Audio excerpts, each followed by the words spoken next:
अस्सलाम वालेकुम, मैं हूं सबर अब्बास, आपको अपने डिजिटल चैनल पर खुशामदीद कहूँगा।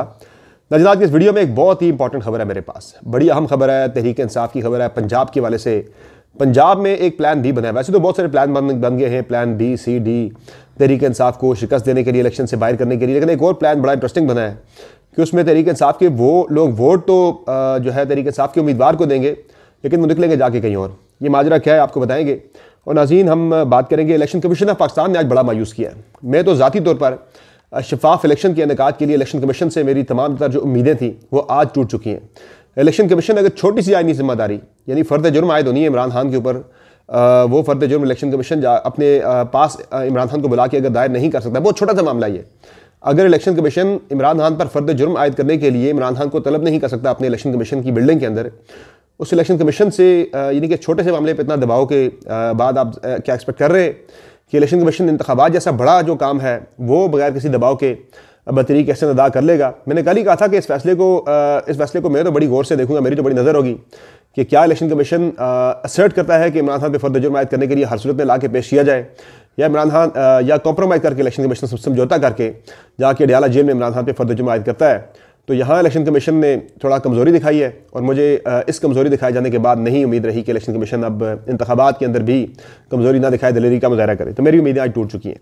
फिर जनाब मैं बात करूँगा इमरान खान पे जो फ़र्द जुर्म है, अब 12 को लगनी है फ़र्द जुर्म इमरान खान पे, ECP वाली भी, और 12 को ही फ़र्द जुर्म लगनी है दूसरी जो है मामला है ज़ाफर वाला। और बाकी पंजाब में टिकट के हवाले से तरीके से आपने एक स्ट्रेटजी बनाई है, वो भी आपको बताऊँगा। आपसे रिक्वेस्ट है कि चैनल को सब्सक्राइब जरूर करें। अगर आपने अब तक चैनल को सब्सक्राइब नहीं किया, वीडियो पसंद आए तो लाइक करें और बेल आइकन प्रेस करना ना भूलें। मेरी सेहत काफ़ी डाउन है, आपको मेरी आवाज़ से फील हो रहा होगा। मैं कोशिश करूंगा कि वीडियो के एंड तक आपका साथ दूं, आप मेरा साथ दें। मसला यह है कि साफ़ी जो होता है ना, साहबी के पास अगर खबर हो तो वो फिर जिस भी हालत में हो वो ख़बर को रोक नहीं सकता। वैसे भी ख़बर को रोकना साफ़ी के लिए एक पेशा वाराना जुर्म होता है। तो मैंने कहा जैसी भी हालत है इंशाल्लाह कोशिश करके आपके रूबरू हाजिर होऊंगा। तो जनाब सबसे पहले हम बात करते हैं जो इलेक्शन कमीशन का मामला है। इलेक्शन कमीशन ने तौहीन इलेक्शन कमीशन के मामले पर फवाद चौधरी पर, इमरान खान पर, असद उमर पर फ़र्द जुर्म आयद करनी थी। 2-3 मरतबा इलेक्शन कमीशन की जानिब से इमरान खान को तलब किया गया है इलेक्शन कमीशन ऑफ पाकिस्तान में, लेकिन हर मरतबा सिक्योरिटी का बहाना करके इमरान खान को पेश नहीं किया जाता रहा। और लास्ट टाइम तो सेक्रेटरी दाखिला ने यह कह दिया था कि इमरान खान को पेश किया जाए, ज़रूरी अडयाला जेल में जाके ही फ़र्द जुर्म आयद कर दिया जाए, जिस तरह बाकी जज उठ के जाते हैं। तो मुझे तो आज बड़ी हैरत हुई इस फैसले को, बल्कि हैरत क्या होनी, मैं एक्सपेक्ट यही कर रहा था कि इतनी कमज़ोरी और बुज़दिली का मुजाहरा यही मैं एक्सपेक्ट कर रहा था इलेक्शन कमीशन की जानिब से कि एक बंदे का इस्तेकाक है कि फ़र्द जुर्म आयद करने के लिए उस बंदे की मौजूदगी ज़रूरी है। चले वो इस्तेकाक तो इलेक्शन कमीशन पूरा कर रहा है। भाई आप एक आईनी इदारा हैं, आप क्यों उठ के यहाँ से अडयाला जेल जा रहे हैं? आप अपना तमस्खुर उड़ा रहे हैं, आप अपनी तौहीन करवा रहे हैं। आपके ऊपर जो लोगों की एक उम्मीदें हैं, पूरे 24 करोड़ आवाम की उम्मीदें हैं कि आप एक शफाफ इलेक्शन करवाएंगे बगैर किसी प्रेशर में आए, लेकिन आप तो छोटे से मामले पर प्रेशर ले गए। आपको तो इमरान खान को पेश करने के मामले पे आप जो है स्टैंड नहीं ले सके, तो आपसे क्या उम्मीद रखे, कोई क्या उम्मीद रखे कि आप शफाफ इलेक्शन जो है वो कैसे करवाएंगे? तो मुझे तो आज शफाफ इंतखाबात के वाले से जितनी भी मेरी उम्मीदें थी, जो थोड़ी बहुत, इनकी बहुत ज़्यादा उम्मीद तो ज़ाहिर है इंसान को नहीं है, किसी को भी नहीं है, ना मुझे है, ना 2-3 जमातों को भी नहीं है उम्मीद, तरीके इंसाफ को नहीं है, पीपल्स पार्टी को भी इतनी ज़्यादा उम्मीद नहीं है। तो मेरी उम्मीदें जो है वो आज दम तोड़ गई हैं कि मुझे नहीं लगता इलेक्शन कमीशन प्रेशर के आगे खड़ा हो सके। इतनी पसली जो है वो इलेक्शन कमीशन की नहीं है, वो उसने आज अपने आप को एक्सपोज कर दिया है बुरी तरह से। दूसरा जनाब मामला जो है वो तहरीक इंसाफ के जो है पंजाब में जो प्लान बना है उसमें मैं आपको बताता हूँ। लेकिन उससे पहले तहरीक इंसाफ के एक रहनुमा है नोमी शाह, ये तहरीक इंसाफ का वर्कर इन्हें नहीं जानता, इनका ताल्लुक पिंड दादन खान से है। और इनका मामला यह है कि इन्होंने आज कुछ देर पहले तहरीक इंसाफ से राहें जुदा कर ली हैं। और राहें जुदा जो की है, मेरी उनसे बात हुई, वो कहते हैं मैंने किसी प्रेशर में नहीं की, मेरा एक अपना एक इख्तलाफ है कि पार्टी के अंदर ना मैं पहले कोई पूछता था ना अब कोई पूछ रहा है। खैर नोमी शाह को जो है वो टिकट भी तहरीक इंसाफ का नहीं मिला था। पिछले इलेक्शन में फवाद चौधरी के खिलाफ ये इंडिपेंडेंट इलेक्शन लड़े थे तरीके लबैक को साथ मिलाकर, तो इतना फ़र्क मुझे नहीं लगता कि आप भी को पड़े।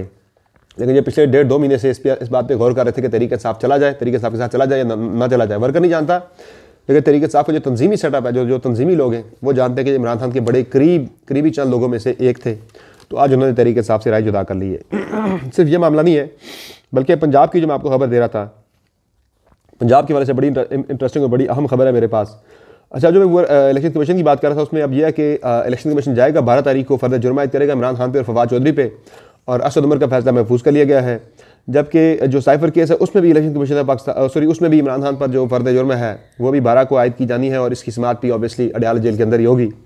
अच्छा, दूसरा जो मामला है मैं जिस पे बात करना चाहता था प्लान बी के वाले से, एक प्लान बी बना है और वो प्लान बी है पाकिस्तान तहरीक इंसाफ का वोट तो पड़ेगा, यानी वोट तो भले कोई पड़ेगा, निकलेगा जाके कहीं और। उसमें खबर यह है जनाब कि इसी आम खबर की वजह से मैं आपसे मुखातिब हुआ कि मुझसे रहा नहीं गया, मैं खबर आपसे शेयर करें। हुआ यह जनाब कि पंजाब में पहले तो ज़रा जोर डाला गया, अभी तक तो पंजाब की जो तंजीम है, जो तंजीमी सेटअप है, जो पंजाब के जो इलेक्टेबल्स थे या फिर जो भी, अब तो इलेक्टेबल की गेम ही खत्म हो गई है, अब तो सारा वोट बैंक है तहरीक इंसाफ का, लेकिन तंजीम नहीं है। जो बड़ा मसला तहरीक इंसाफ को है पंजाब के अंदर, मैं दोबारा से बता रहा हूँ कि पंजाब में पाकिस्तान तहरीक इंसाफ का वोट बैंक है, लोग खंबे को भी टिकट दें वोट देंगे, लेकिन एक तंजीम भी चाहिए होती है उस वोटर को मुतहरिक करने के लिए, किसी सिस्टमैटिक वे में उसे बैलेट बॉक्स तक लेके जाने के लिए। तो वो मुझे तंजीम नज़र नहीं आ रही। आज जो पहला नोटिफिकेशन किया है पाकिस्तान तहरीक इंसाफ के नौ मुंतखब चेयरमैन गौर खान साहब ने, उसमें उन्होंने जो जिन 4 लोगों का आज उन्हें आज नायब सदर, मरकज़ी नायब सदर मुकर्रर किया है, उसमें सैफुल्लाह अबड़ो का ताल्लुक सिंध से है, फिरदौस शमीम नकवी का ताल्लुक सिंध से है, कासिम सूरी का ताल्लुक बलूचिस्तान से और मुश्ताक गनी का ताल्लुक खैबर पख्तूनख्वा से। पंजाब से किसी एक बंदे को भी नॉमिनेट नहीं किया गया, हालांकि पंजाब सबसे बड़ा सूबा है। अभी तक पंजाब के अंदर कन्वेंशन तरीके से आप नहीं करवा सकी, केपी के अंदर करवा रही है। केपी के अंदर ऑलरेडी एक वेव है, तरीके इंसाफ बहुत पॉपुलर है खैबर पख्तूनख्वा के अंदर। तो आई डोंट थिंक कि इस वक्त तरीके इंसाफ को ज़्यादा जो जोर देने की जरूरत है वो पंजाब पे है। अच्छा, पंजाब के वाले से एक स्ट्रेटजी तो तरीके इंसाफ ने ये बना ली हुई है, वो स्ट्रेटजी ये है जनाब के जो वकीलों को टिकट दिए जाने का मामला है पाकिस्तान तहरीक इंसाफ की जानिब से, उसमें ये बताते तहरीक इंसाफ के ज़राए कि खैबर पख्तूनख्वा के अंदर पाकिस्तान तहरीक इंसाफ के जो इलेक्टेबल्स, यानी जो तहरीक इंसाफ के टिकट होल्डर्स हैं वो मौजूद है ज़्यादातर, यानी खैबर पख्तूनख्वा के अंदर वकीलों को टिकट देने की ज़रूरत नहीं पड़ेगी। वकीलों को टिकट देने की ज़रूरत जो है वो पंजाब में पड़ेगी, जहाँ पाकिस्तान तहरीक इंसाफ की जो तंजीम है, जो MPAs थे, MNAs थे साथ का, वो सारे तितर बितरे, कुछ छोड़ गए, कुछ भाग गए, अभी तक कुछ गायब हैं, अंडरग्राउंड वे में सामने नहीं आए। तो कैंपेन कौन चलाएगा हल्के के अंदर, लोगों को मोबिलाइज कौन करेगा? एक चीज़ मैंने आपको खबर दी थी उस दिन लास्ट वीक के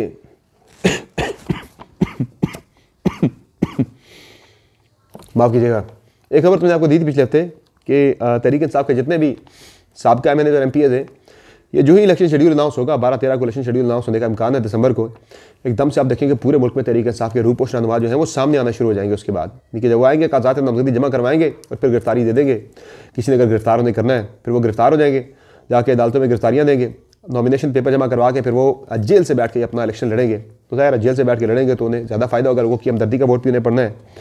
अब जो मैं खबर की बात कर रहा था कि जो प्लान बना है पंजाब के अंदर, plan A, B, C, D, वो तो बहुत सारे प्लान बन चुके हैं। पहले तो बल्ले के इंतखाबी निशान से तहरीक इंसाफ को महरूम करने की एक कोशिश है, वो अगर कामयाब नहीं होती तो प्लान B ये बना हुआ है कि पाकिस्तान तहरीक इंसाफ के जो MPAs हैं, अब कई ऐसे MPAs हैं जो रिपोर्ट थे 9 मई से लेकर अब तक, अब उनसे राब्ते होना शुरू हो गए हैं, यानी उनसे इनडायरेक्टली राब्ते होने शुरू हो गए, उन्हें पैगाम जा रहे हैं कि भाई आप ऐसा करें कि आप इलेक्शन लड़ें, आएँ आप निकल के आएँ, आप इलेक्शन लड़ें। और इलेक्शन लड़ने के वाले से उनसे गारंटी ली जा रही है, उनसे यकीन दहानी ये ली जा रही है कि आप लड़ेंगे तहरीक इंसाफ के टिकट के ऊपर, आप लड़ेंगे तहरीक इंसाफ के टिकट के ऊपर, आप तहरीक इंसाफ का वोट लेकर आएंगे।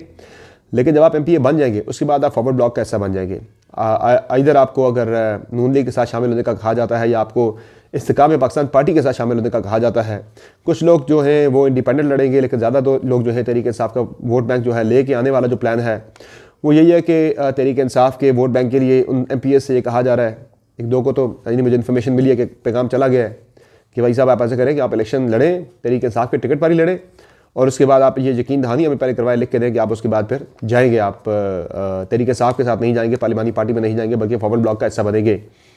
तो यही प्लान मान रहा है KP के अंदर। मैं आपको खबर ऑलरेडी इसकी दे चुका हूँ कि परवेज़ खटक साहब के जो लोग तहरीक इंसाफ में शामिल, तहरीक इंसाफ पार्लियामेंटेरियन में शामिल नहीं हुए थे अभी तक, PTI छोड़ के, जो खटक साहब की PTI उसमें शामिल नहीं हुए थे, तो उन लोगों ने ये किया जनाब कि उन्हें खटक साहब ने पैगाम ये भेजा, अब आपने नहीं आना, आप वहीं पर हैं, यहाँ जो आए वो तो आके रुसवा हो गए।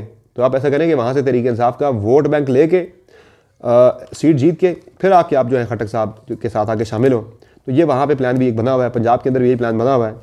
आज आप तारीख और टाइम नोट कर लें, जब आप ये वीडियो देख रहे हैं आप देखिएगा इंतखाबात के हफ्ता बाद आपको क्या नज़र आ रहा होगा, जहांगीर तरीन का त्यारा फिर उड़ रहा होगा और वो बंदे इंडिपेंडेंट्स को, तहरीक इंसाफ के MPAs को जो है वो ढूंढ के ला रहा होगा कि वो आके फॉरवर्ड ब्लॉक का हिस्सा बने। तो जितनी ज़्यादा जो मेरी तला है पंजाब के अंदर, तो IPP को ही हुकूमत दिए जाने की अभी तक जो है खबरें चल रही हैं कि अलीम खान को वज़ीर आला बनाए जाने के हवाले से जो है इम्कान है काफ़ी ज़्यादा। इस पर नून लीग को काफ़ी तकलीफ भी है, मैं पिछली वीडियोज़ के अंदर इसका जिक्र कर चुका हूँ। खटक साहब के हवाले से खबर छोटी सी है कि खटक साहब के हल्के में इस वक्त सूरत हाल ये हो गई, इनके पास बंदे लड़ने के लिए बंदे ही नहीं रहे। लोग चूँकि आए नहीं तहरीक इंसाफ छोड़ के, तहरीक इंसाफ की पॉपुलैरिटी तो 80-90% पर खड़ी है, कौन छोड़ के आएगा। शुरू में लोग आए लेकिन बाद में अब वो भी पछता रहे। मैंने आपको खबर दी भी थी आज से महीना पहले कि 4 लोग जो हैं, ज़ियाउल्लाह बंगश, उबैदुल्ला मायार और बाकी जो 2 लोग थे वो रब्ते कर रहे थे पाकिस्तान तहरीक इंसाफ से कि हम वापस आना चाहते हैं, लेकिन खान साहब ने जो 3 शराइत रखी थी उन शराइत पर वो पूरा उतर नहीं रहे थे। एक ने वोट बेचा था, एक ने पार्टी के खिलाफ तकारीर की थी और एक तो बदनवानी का केस भी था, इसलिए वापस खान साहब ने नहीं लिया। तो ये सारी गेम आप खटक साहब ये कर रहे हैं। जो खबर आई है कि नौशहरा जिनका होम टाउन है, आबाई हल्का है, वहाँ से खटक साहब ये कर रहे हैं कि अपनी फैमिली को 5 के करीब टिकट वहाँ से दे रहे हैं। कुछ MP कुछ MNA सारे खटक साहब की फैमिली से होंगे, तो बंदे चुके उनके पास ख़त्म हो गए।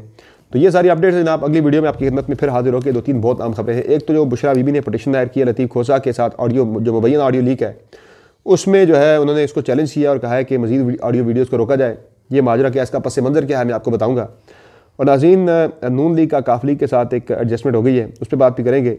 और पाकिस्तान पीपल्स पार्टी के साथ एक बड़ी गेम हो रही है आजकल। जो पीपल्स पार्टी के साथ जो चल रहा है ना मामला, बड़ा शोर मचा हुआ है कि जरदारी साहब गुड कॉप बने हुए, बिलावल बैड कॉप बने हुए। पीपल्स पार्टी को बड़ा रगड़ा लग रहा है रस्म के अंदर। जो हो रहा है मैं आपको बताऊँगा अगली वीडियो के अंदर। फिल वक्त मुझे दीजिए इजाज़त, अल्लाह के बाद।